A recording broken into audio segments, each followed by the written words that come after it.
Сенің бір жасыңда анаң сені емізді. Бұның рахметіне сен түні бойы жыладың. Сен 2 жасқа толғаныңда анаң саған жүруді үйретті.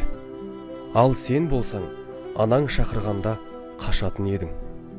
Сен 3 жасқа толғаныңда анаң саған ең дәмді тағамдар әзірледі.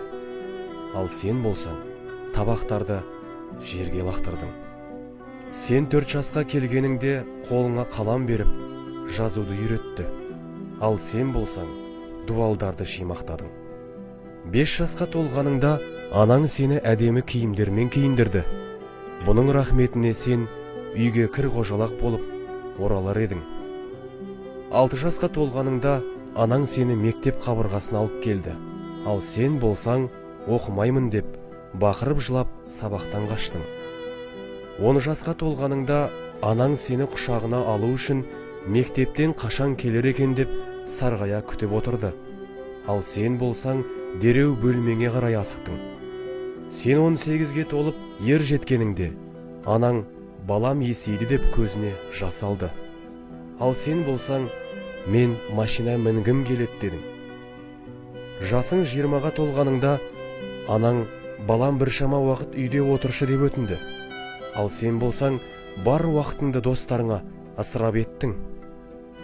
Сен 25-ке келгеніңде анаң той жасап сені үйлендірді. Ал сен болсаң, лажы болса, үйден ұзақ болайын деп анаңды тастап, әйеліңмен бірге еншіңді алып кеттің. Жасың 30-ға толып бала шағалы болғаныңда анаң бала тәрбиесінде көмек бергісі келді.